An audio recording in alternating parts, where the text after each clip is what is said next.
Shalom saudara yang ada di rumah.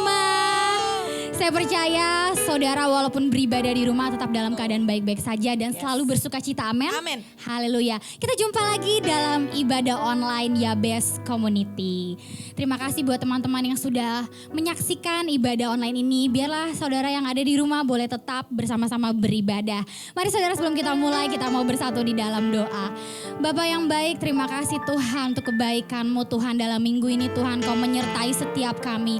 Kau memberkati setiap kami Tuhan. Gak ada habisnya Tuhan kalau kami mau naikkan syukur buat Engkau Tuhan, karena Engkau adalah Bapa yang sungguh baik. Dan saat ini Tuhan, kami mau bersuka cita karena kami tahu Tuhan, Engkau adalah Bapa yang sungguh baik yang selalu menyertai setiap kami. Dan kami siap memuji Engkau Tuhan di dalam nama Tuhan Yesus. Haleluya.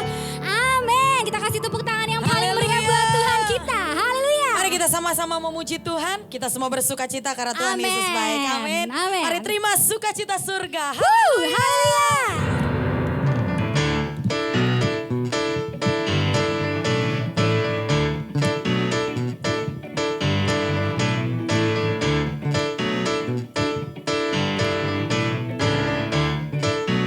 Mari sama-sama katakan.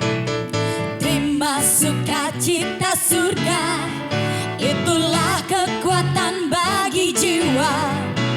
Ku dapat rasakan kasih-Nya di tengah badai yang bergelora.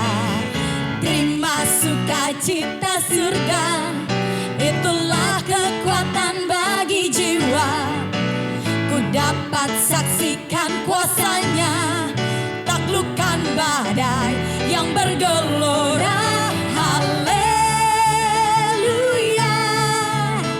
Kau ada dalam hatiku, takkan patah semangatku, takkan hilang kekuatanku. Haleluya,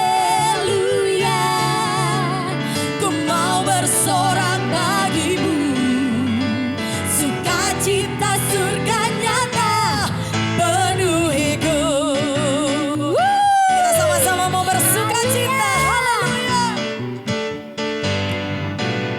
Terima sukacita surga, itulah kekuatan bagi jiwa.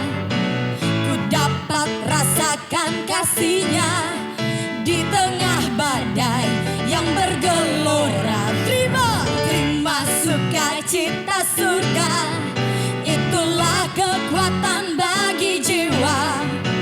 Ku dapat saksikan kuasa-Nya, taklukkan badai yang bergelora. Haleluya, Kau ada dalam hatiku, takkan patah semangatku, takkan hilang kekuatanku. Haleluya, ku mau bersorak bagimu, sukacita surga nyata penuhiku. Haleluya, Kau ada dalam hatiku, takkan patah semangatku, takkan hilang kekuatanku. Haleluya, ku mau bersorak bagimu, sukacita surga nyata penuhiku. Sukacita surga nyata penuhiku. Sukacita surga nyata penuhiku.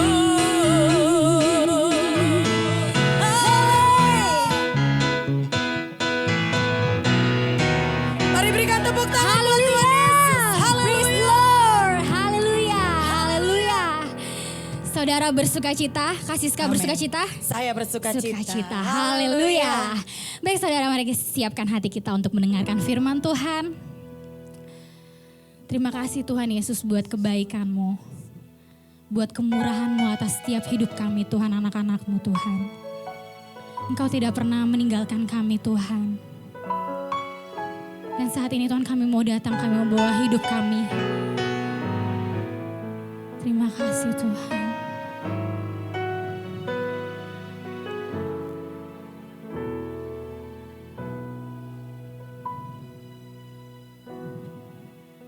Thank you Jesus. Kau hiasi kehidupanku dengan kemurahan-Mu. Kau rancangkan masa depanku penuh dengan harapan. Aku ada saat ini, semuanya karena kasih-Mu. Aku hidup hari ini, semua berkat kemurahan-Mu. Terima kasih Yesus, Engkau sangat baik, teramat baik bagiku. Oh, mari saudara angkat pujian ini, katakan. Kau hiasi kehidupanku dengan kemurahan-Mu. Kau rancangkan masa depanku penuh dengan harapan. Aku ada saat ini, semuanya karena kasih-Mu. Aku hidup hari ini, semua berkat kemurahan-Mu. Terima kasih Yesus, Engkau sangat baik, teramat baik. Aku ada saat ini, semuanya karena kasih-Mu. Aku hidup hari ini, semua berkat kemurahan-Mu. Terima kasih Yesus, Engkau sangat baik, teramat baik. Aku ada saat ini, semuanya karena kasih-Mu. Aku hidup hari ini, semua berkat kemurahan-Mu. Terima kasih Yesus, Engkau sangat baik. Mari angkat tanganmu, katakan. Aku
Shalom Bapak Ibu Saudara yang dikasihi Tuhan.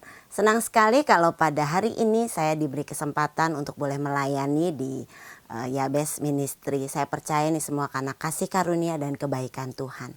Pada hari ini saya akan mengangkat satu tema yang berjudul Prophesy atau Now Bow. Kenapa saya pilih tema ini? Karena tema ini benar-benar merema secara pribadi dalam kehidupan saya akhir-akhir ini. Waktu Tuhan berbicara tentang tema ini kepada saya, waktu itu saya belum mengalami. Tetapi ketika terjadi, saya diingatkan Tuhan akan hal ini, dan ketika saya mempraktekannya, saya melakukannya, dan benar-benar saya merasakan bahwa memang kuasa Tuhan itu dahsyat dan ajaib. Ketika kita mau melangkah melakukan firman Tuhan, kita percaya bahwa ada kuasa Tuhan. Amin. Saya berdoa biar pada hari ini setiap kita yang boleh mendengarkan kebenaran firman Tuhan ini boleh mendapatkan satu kehidupan, karena kita percaya firman ini adalah Tuhan sendiri. Mari kita berdoa sebelumnya. Bapa di sorga, terima kasih buat hari ini kalau kami boleh beribadah, memuji, menyembah Tuhan, dan mendengarkan pesan Tuhan. Hamba berdoa Tuhan, biarlah kiranya setiap perkataan yang keluar dari lidah bibir hamba yang hanya karena kasih karunia Tuhan percayakan untuk menyampaikan pesan Tuhan bagi jemaat Tuhan pada hari ini. Biarlah itu perkataan Tuhan sendiri, biarlah firman ini adalah Tuhan sendiri, sehingga dapat membawa kehidupan bagi setiap kami yang mendengarnya Tuhan. Kami hamba berdoa biar setiap kami Tuhan yang boleh mendengar firman ini boleh merasakan jamahan Tuhan, merasakan lawatan Tuhan, mendapat pengharapan yang baru Tuhan di dalam Engkau. Dan kami berdoa Tuhan, biar sungguh nama-Mu saja yang dipuji, dimuliakan dalam kehidupan kami. Terima kasih Tuhan, haleluya, amin. Baik, kita sama-sama buka Alkitab kita dari Yehezkiel 37 ayat 1 sampai 14, tetapi saya tidak akan membacakannya secara lengkap kepada Bapak Ibu Saudara. Bapak Ibu Saudara bisa baca sendiri di rumah karena kita terbatas oleh waktu. Kita mulai dari Yehezkiel 37 ayat 1 dan 2. Kebangkitan Israel. Lalu kekuasaan Tuhan meliputi aku, dan ia membawa aku keluar dengan perantaraan rohnya dan menempatkan aku di tengah-tengah lembah. Dan lembah ini penuh dengan tulang-tulang. Ia membawa aku melihat tulang-tulang itu berkeliling, dan sungguh amat banyak bertaburan di lembah itu. Lihat, tulang-tulang itu amat kering. Nah, latar belakang daripada kitab ini dibuat adalah saat itu bangsa Israel sedang ada dalam pembuangan sebagai hukuman atas kemurtatan mereka. Kalau kita baca di perikop-perikop awal atau bagian-bagian awal daripada kitab ini, kita melihat bahwa ancaman-ancaman kehancuran akan Yehuda dan Yerusalem karena dosa-dosa mereka kita sudah dapati di sana. Tetapi sebenarnya ancaman itu tidak begitu mengerikan jika dibandingkan dengan janji-janji pemulihan dan pembebasan yang Tuhan berikan bagi mereka untuk menghiburkan hati mereka. Nah, janji-janji ini kita dapati di bagian akhir kitab ini.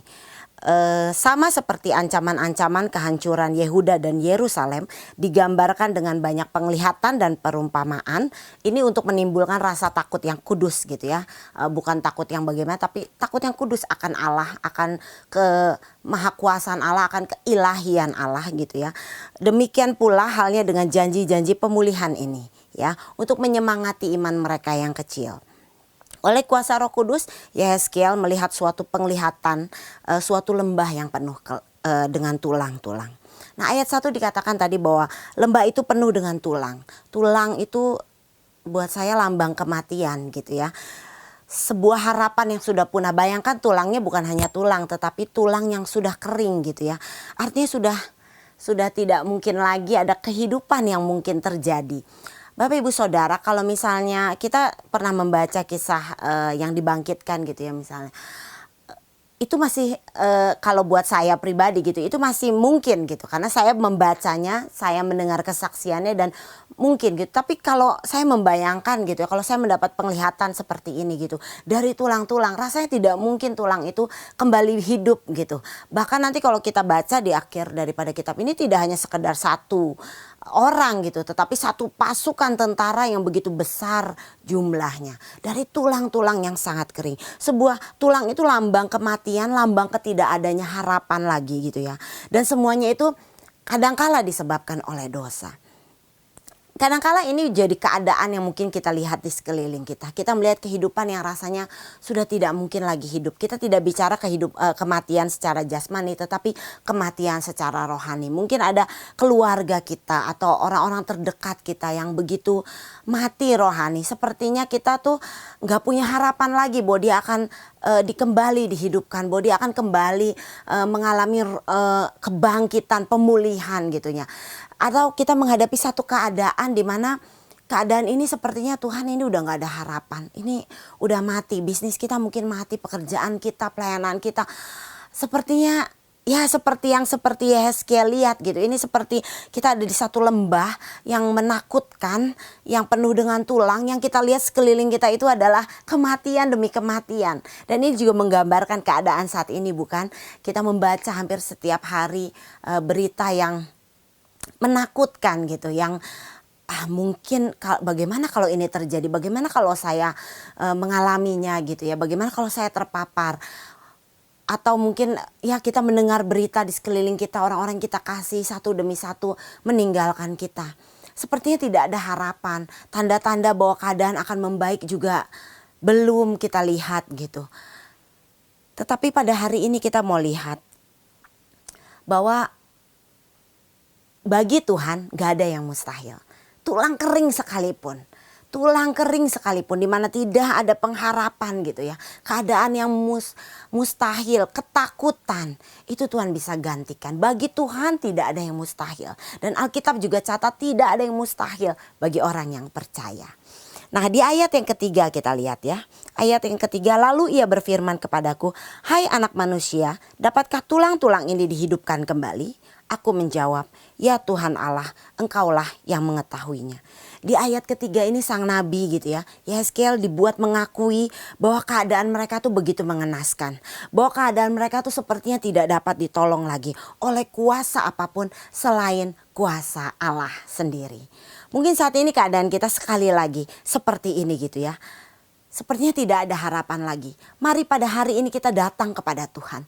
Kita boleh mengakui, tanggalkan segala kesombongan kita, keangkuhan kita gitu, kemampuan kita manusia. Kita sudah tidak bisa lagi melakukan apa-apa tanpa Tuhan. Ya, mari kita mengakui gitu bahwa keadaan kita tuh membutuhkan Tuhan. Tidak ada satu pribadi pun yang lebih kita perlu selain daripada Tuhan sendiri. Dan buat saya itulah praise, itulah worship gitu ya. Itulah penyembahan. Penyembahan itu adalah ekspresi hormat akan pengagungan akan seluruh eksistensi Allah. Penyembahan adalah ekspresi hormat dan pengagungan akan seluruh eksistensi Allah. Jadi ketika kita menyembah Tuhan, penyembahan itu bukan bicara lagu, penyembahan itu bukan bicara tersungkur, bukan bicara hanya sekedar mengangkat tangan atau menangis. Penyembahan itu benar-benar ketika seluruh eksistensi hidup kita, seluruh eksistensi diri kita mengakui kealahannya Allah, ketuhanannya Tuhan. Bahwa Tuhan, aku gak bisa apa-apa tanpa Engkau. Tuhan, aku tidak mampu tanpa Engkau. Tuhan, I need you more than anyone, anything. I love you more than anyone, than anything gitu. Itu penyembahan yang sejati. Tidak hanya kata-kata yang keluar, tetapi benar-benar satu kehidupan yang kita hidupi gitu. Bahwa di seluruh aspek kehidupan kita, setiap detik dan setiap nafas yang kita hembus, kita menyadari benar bahwa kita ini tidak bisa tanpa Tuhan. Itu adalah penyembahan. Pujian adalah ekspresi kagum akan pribadi Allah. Ya, pujian juga bisa dalam bentuk mengaminkan perbuatan dan kepribadian Allah. Makanya di sini saya luar biasa gitu. Nabi tidak bilang tidak mungkin. Ya, secara manusia mungkin tidak mungkin. Tetapi Nabi mengatakan bahwa ya Tuhan Allah, Engkaulah yang mengetahuinya. Ini semacam kayak benar-benar menunjuk sebuah penyembahan, sebuah pujian gitu bahwa Tuhan, Engkau yang tahu, Engkau yang sanggup, Engkau yang mampu. Engkau dahsyat, Engkau luar biasa. Aku manusia terbatas Tuhan, tetapi Engkau tidak. Ya, mari hari ini apapun keadaan kita. Saya pernah membaca satu statement gitu ya, bahwa penyembahan terdalam yang pernah kita lakukan adalah ketika kita tidak ada rasanya, kita tidak kita ada di satu keadaan yang kita tidak mungkin untuk mengatakan Tuhan baik. Kita sulit untuk nyanyi karena keadaan kita begitu mengenaskan. Mungkin kita ada di dalam satu badai, tetapi kita mau tetap katakan Tuhan Engkau baik. Kita mau tetap angkat tangan, kita mau katakan haleluya, praise the Lord. Engkau layak terima segala pujian, hormat dan kemuliaan. Itu adalah level penyembahan yang terdalam. Dan Bapak Ibu Saudara ketahui, ketika kita nyembah, ketika kita muji, Tuhan melihatnya sebagai bentuk iman. Tuhan memandangnya itu adalah pernyataan iman kita. Bahwa kita tetap percaya kepada Allah. Kalau kita percaya kepada Allah di tengah terang benderang, ketika keadaan penuh dengan berkat, keadaan penuh dengan kemudahan demi kemudahan, itu mudah, itu gampang. Tetapi penyembahan yang sejati itu ketika mungkin kita sedang mengalami disiplin dari Tuhan, gitu ya, seperti yang bangsa Israel sedang alami. Mungkin kita sedang mengalami pembentukan atau kita diizinkan menghadapi satu badai gitu dalam kehidupan kita. Tapi kita mau tetap berkata Tuhan baik, Tuhan dahsyat, Engkau Bapa yang gak pernah tinggalkan aku. Aku percaya ketika kita naikkan pujian demi pujian, Tuhan melihatnya itu sebagai bentuk iman kita, dan kita percaya bahwa iman itu seperti membuka keran daripada berkat dan mujizat Tuhan, ya. Ketika kita percaya benar kepada Tuhan. Hari ini apapun keadaan kita, mari nyanyikan pujian penyembahan kita. Bukan sekedar nyanyi, bukan sekedar lagu yang enak didengar, bukan sekedar memuaskan daging gitu ya, atau bukan sekedar menghibur jiwa kita. Tetapi biarlah pujian penyembahan menjadi satu gaya hidup. Di seluruh nafas kehidupan kita, kita menyadari benar bahwa kita tidak bisa berbuat apa-apa tanpa Tuhan. Ya, mari kita lanjut ke ayat yang keempat. Ayat yang keempat berkata, lalu firman-Nya kepadaku, bernubuatlah mengenai tulang-tulang ini dan katakanlah kepadanya, hai tulang-tulang yang kering, dengarkanlah firman Tuhan. Beginilah firman Tuhan Allah kepada tulang-tulang ini. Aku memberi nafas hidup di dalammu supaya kamu hidup kembali. Ayat 7, lalu aku bernubuat seperti diperintahkan kepadaku, dan segera sesudah aku bernubuat kedengaranlah suara, sungguh suatu suara berderak-derak, dan tulang-tulang itu bertemu satu sama lain. Di ayat yang keempat gitu ya, dikatakan bahwa Tuhan mengatakan bahwa kepada Yeskiel untuk bernubuatlah gitu ya, bernubuatlah kepada tulang-tulang yang kering ini, katakanlah firman Tuhan. Nubuat di ayat yang keempat ini, nubuat atau prophesy itu berasal dari bahasa Ibrani naubau ya, kalau saya tidak salah, maafkan kalau saya salah pronounce gitu ya. Itu berarti to speak or to sing by inspiration. Untuk berbicara atau menyanyi berdasarkan inspirasi. Inspirasi apa? Tentu inspirasi firman Tuhan. Karena kita tahu bahwa hanya firman Tuhan yang mengandung kuasa. Firman Tuhan itu sanggup menciptakan. Ya, dari yang tidak ada menjadi ada. Jadi bukan inspirasi karena daging kita, maunya kita gitu ya, mimpi kita pribadi, tidak. Tetapi perkataan-perkataan atau nyanyian demi nyanyian yang terinspirasi dari firman Tuhan. Inspirasi dari firman yang kita terima dari Tuhan. Dan pengalaman hidup kita bersama dengan Tuhan. Nah, di sini kita melihat sanggupkah gitu ya.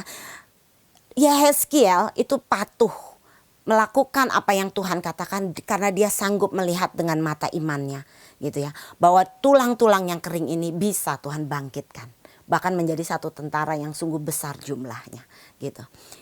Nah, hari ini sanggupkah ketika Tuhan mengatakan kepada keadaan kita, keadaan di sekeliling kita, keadaan yang tanpa harapan, yang penuh dengan kegelapan, penuh dengan kematian, tidak ada lagi sepertinya jalan keluar, sepertinya kita udah desperate banget, mungkin kita mengalami depresi gitu. Hari ini sanggupkah mata iman kita melihat bahwa tulang itu bukan akhir dari segalanya, bahwa keadaan ini bukan akhir dari segalanya. Dapatkah kita melihat bahwa Allah mampu menghembuskan kehidupan ke dalam tulang-tulang yang kering. Kualitasnya itu bukan manusia biasa, tetapi tentara. Tentara itu bukan kualitas yang sembarangan. Artinya ketika Tuhan memulihkan, maka keadaannya itu menjadi pulih luar biasa. Ya, pulih luar biasa.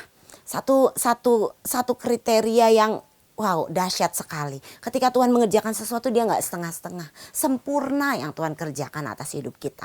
Tapi mampukah kita melihatnya sekarang? Sulit memang. Waktu saya mengalaminya sulit gitu. Udahlah Tuhan, capek. Udahlah Tuhan, udahlah. Saya pergi jauh aja dari Tuhan. Udahlah gitu ya. Saya sudah coba dengan segala cara, tapi sepertinya kok keadaan tidak berubah. Tapi Tuhan ingatkan saya ini lagi. Berbicara bahwa tulang ini bukan akhir dari segalanya. Ingat, keadaan kita hari ini bukan akhir dari segalanya. Bernubuatlah, berkata-katalah, bernyanyilah kepada keadaan kita yang diinspirasikan oleh firman Tuhan.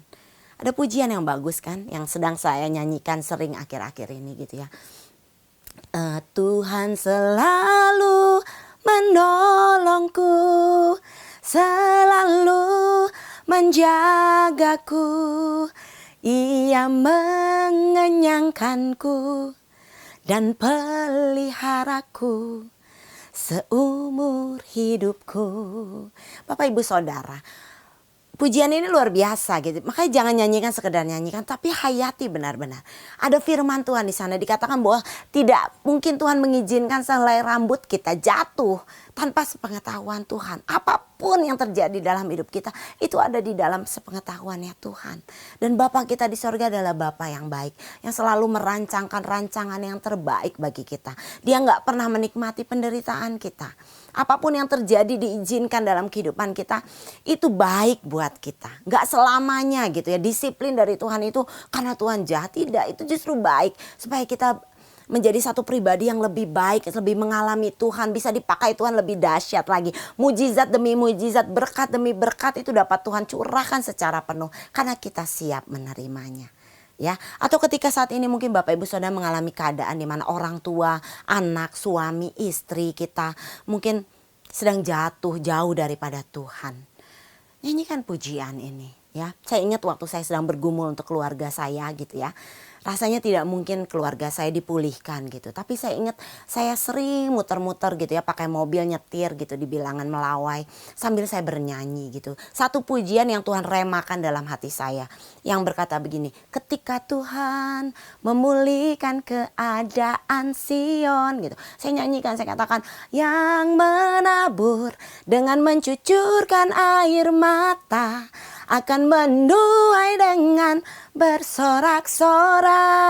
Dan benar, memang tidak saat itu langsung ketika saya selesai berdoa, saya selesai bernubuat, keluarga saya dipulihkan, masalah saya selesai gitu. Atau pergumulan demi pergumulan yang Tuhan kadang izinkan terjadi dalam hidup saya selesai. Tidak gitu, ada waktu. Tetapi ketika saya terus menyatakan, menyanyikan pujian itu, saya melihat Allah saya yang dahsyat. Ada pengharapan demi pengharapan. Saya tidak menjadi putus asa, saya tetap kuat menanti-nantikan janji Tuhan. Dan Tuhan tidak pernah lalai dalam sepanjang kehidupan saya gitu. Tuhan tidak pernah melalaikan janji-janjinya. Ia selalu menepatinya. Dan Tuhan yang sama itu berjanji bagi Bapak Ibu Saudara. Dia pasti juga menepatinya. Hari ini bernubuatlah. Apapun keadaan yang saat ini Bapak Ibu Saudara sedang alami. Katakan dengan iman. Katakan kalau Bapak Ibu Saudara. Katakan firman Tuhan kepadanya. Katakan anak-anakku akan menjadi murid-murid Tuhan yang perkasa. Ya, anak-anakku pasti akan perkasa di bumi. Katakan firman Tuhan. Nyanyikan pujian Waymaker, Miracle Worker. Kalau mungkin bisnis kita, usaha pekerjaan kita sedang mengalami kemandekan, kita katakan bahwa Tuhan kita adalah Tuhan yang membuat mujizat. Dia sanggup membuka laut sehingga bangsa Israel boleh berjalan di tengah-tengah dataran yang kering, padahal kiri kanannya laut yang bergelora. Tuhan yang sama sanggup membuka jalan keluar bagi setiap kita. Baik, kita lanjutkan lagi. Kita bisa, kita sanggup. Tadi pertanyaan saya, sanggupkah mata iman kita melihat itu semua? Sanggup, asal kita hidup dalam firman Tuhan. Ya, asal kita hidup dalam pembacaan firman Tuhan, hidup dalam bermeditasi dengan firman Tuhan. Pikiran kita dipenuhi dengan pikiran-pikiran Kristus, bukan apa kata dunia, bukan apa kata orang, tetapi apa pikiran Kristus itu yang kita taruhkan di dalam pikiran kita. Itu yang membuat kita dapat melihat bahwa tulang itu bukan akhir dari segalanya, ya. Pujian penyembahan itu bukan karena kalau buat saya gitu ya, itu bukan karena Tuhan kurang dipuji atau disembah atau gila pujian gitu, tidak. Kita puji atau tidak, atau kita memuji atau menyembah Tuhan atau tidak, Tuhan itu tetap Tuhan. Kita mengakui atau tidak, Dia tetap Allah. Ya, Dia tetap Allah. Dia tetap Allah yang berdaulat pencipta langit dan bumi. Tetapi mengapa Tuhan menyuruh kita untuk memuji dan menyembah? Sesungguhnya pujian penyembahan itu membuat kita mengingat. Ketika kita memuji Tuhan, fokus kita kepada Tuhan. Waktu kita nyembah Tuhan, fokus kita kepada Tuhan. Sehingga ketika kita melihat Tuhan, mengalami perjumpaan dengan Tuhan, ketika kita memuji Tuhan, kita diingatkan betapa dahsyat dan luar biasanya Tuhan, kita diingatkan akan janji-janji Tuhan, maka iman kita pun akan bangkit. Jadi sesungguhnya pujian penyembahan itu lebih banyak untungnya buat kita daripada untuk Tuhan gitu ya. Mari karena itu bangun kehidupan pujian penyembahan kita. Kita akan melihat kuasa Tuhan dinyatakan. Ya, ayat 7 dan 8 kita lihat bahwa ketika melakukannya gitu ya, ketika kita taat, ketika kita percaya, kita akan melihat mujizat Tuhan. Ayat 9 saya akan bahas, ayat 9 juga. Maka firman-Nya kepadaku, bernubuatlah kepada nafas itu. Kita mulai dulu ayat 7 sampai 8 ya.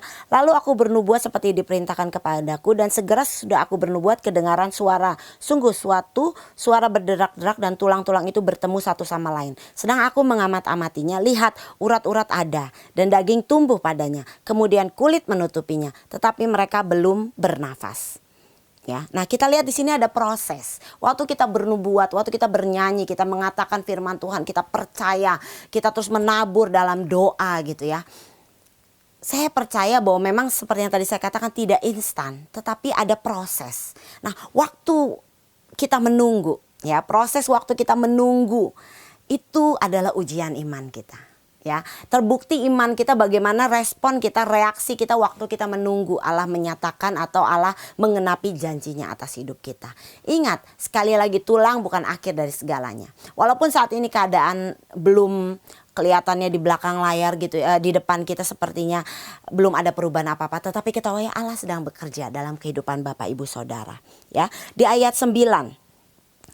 Maka firman-Nya kepadaku, bernubuatlah kepada nafas hidup itu, bernubuatlah, hai anak manusia, dan katakanlah kepada nafas hidup itu, beginilah firman Tuhan Allah, hai nafas hidup, datanglah dari keempat penjuru angin, dan berhembuslah ke dalam orang-orang yang terbunuh ini, supaya mereka hidup kembali. Lalu aku bernubuat seperti diperintahkannya kepadaku, dan nafas hidup itu masuk di dalam mereka sehingga mereka hidup kembali. Mereka menjejakkan kakinya suatu tentara yang sangat besar. Dahsyat Tuhan kita, amin. Nah ini bicara sekali lagi bahwa proses gitu ya. Bahwa ada proses waktu kita menantikan Tuhan memulihkan keadaan kita, ada prosesnya. Tetap di situ, tetap tekun di situ, tetap stay in there gitu ya. Tetap bertahan, tetap bangun hidup kita dalam pujian penyembahan, dalam pembacaan firman Tuhan. Isi pikiran kita dengan pikiran Kristus, apa yang menjadi firman Tuhan. Terus lakukan dengan setia. Apa yang menjadi tanggung jawab Bapak Ibu Saudara, tetap kerjakan dengan setia. Pekerjaan walaupun kelihatannya tidak ada masa depannya, tetap kerjakan. Dagangan Anda, bisnis gitu ya, tetap kerjakan dengan setia. Pelayanan tetap kerjakan dengan setia. Sebagai istri, sebagai suami, sebagai anak, kerjakan tanggung jawab kita dengan setia. Kita akan sebagai orang tua, kerjakan tanggung jawab kita dengan setia. Maka kita akan melihat Tuhan pasti memulihkannya. Tapi ada yang menarik di sini bahwa di ayat yang ayat yang ke-8 dikatakan kan mereka sudah jadi kayak satu tubuh tetapi belum bernafas. Nah, di sini juga bicara tentang hati-hati. Jangan sampai ketika misalnya kita sudah melihat keadaan membaik sedikit gitu ya. Kadang kan kita langsung puas gitu. Padahal itu belum sempurna. Waktu kita misalnya berdoa untuk teman hidup misalnya gitu. Oh, tiba-tiba ada datang yang kelihatannya baik gitu. Padahal mungkin yang lebih baik itu ada, yang lebih sempurna itu ada. Nah, Bapak Ibu Saudara, jangan puas gitu ketika kita hanya melihat mujizat. Ketika kita hanya, ini juga bicara satu tubuh gitu, itu sudah mujizat kan, dari tulang jadi satu tubuh tapi belum bernafas. Ini juga buat saya ini berbicara tentang hati-hati. Jangan sampai kehidupan kekristenan kita jadi kehidupan kekristenan yang hanya puas sampai pada mujizat. Setiap doa yang dijawab, setiap pergumulan yang Tuhan tolong gitu ya, hanya sebatas di situ. Tetapi kita harus maju lebih lagi. Untuk apa gitu ya, kita memiliki tubuh tetapi tidak memiliki roh. Itu sama aja mati. Mujizat juga nggak ada gunanya. Mujizat itu bukan tanda seseorang mendapat keselamatan, belum tentu gitu. Tetapi hidup yang dipenuhi dengan roh, materai daripada Roh Kudus, itulah yang harus kita kejar. Itu yang menjadi jaminan kita bahwa kita menerima keselamatan daripada Tuhan. Hari ini mari jangan jadi satu orang Kristen yang hanya mengejar sampai di level mujizat gitu, ngejar-ngejar mujizat, ngejar-ngejar berkat gitu. Tetapi mari kejar gitu, Tuhan lebih lagi. Minta dia menghembuskan rohnya dalam hidup kita. Sehingga hidup kita boleh dipenuhi dengan Roh Kudus. Kita boleh tidak hanya sekedar jadi tubuh tapi mati. Tapi kita benar-benar menjadi satu tubuh yang hidup gitu, bangkit, bahkan berkualitas tentara, berkualitas yang, wah tentara itu tuh jadi masuk tentara kan gak sembarangan ya, gak mungkin ada kriteria yang gak sembarangan, yang gak bisa sembarangan orang bisa masuk sebagai tentara. Bayangkan gitu, mari kejar hidup yang penuhi dengan Roh Kudus gitu, kejar hidup yang dipenuhi Roh Kudus. Hidup dipenuhi Roh Kudus bukan hanya sekedar berbahasa roh atau memiliki karunia-karunia roh, tidak. Tidak hanya sekedar itu bagian. Tetapi hidup yang dipenuhi Roh Kudus benar-benar seluruh aspek hidup kita tuh dikuasai oleh Roh Kudus. Perkataan kita Roh Kudus yang menginspirasikannya. Sekali lagi, pikiran kita, pikiran daripada pikiran Kristus. Oleh karena kita membangun hidup kita di dalam Tuhan.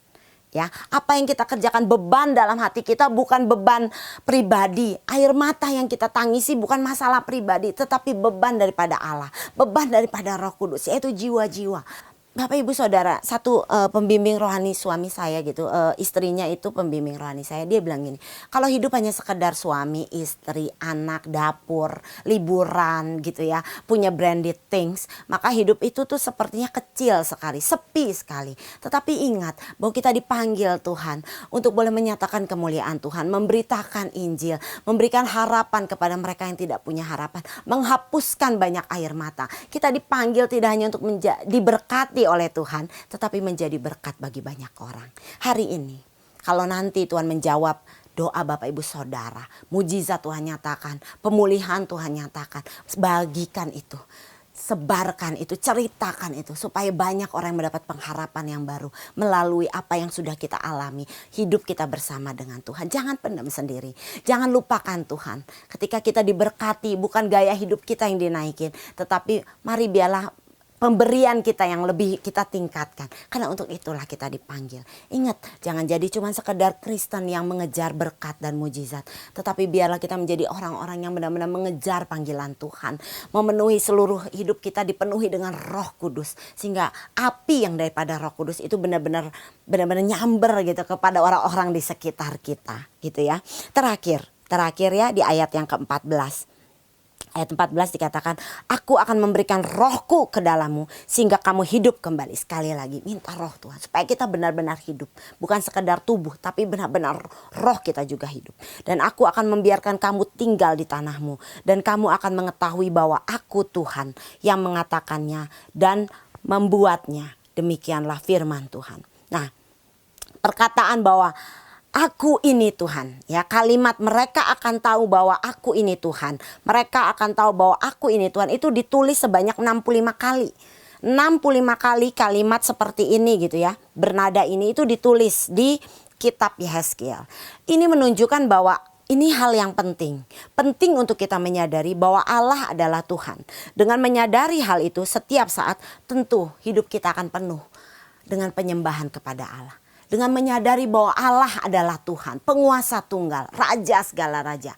Yang layak terima segala hormat kemuliaan. Dia yang menciptakan langit dan bumi. Kita gak bisa apa-apa tanpa dia. Dengan terus menyadari ini, hari demi hari, nafas setiap tarikan nafas kita, maka hidup kita gak sembarangan lagi.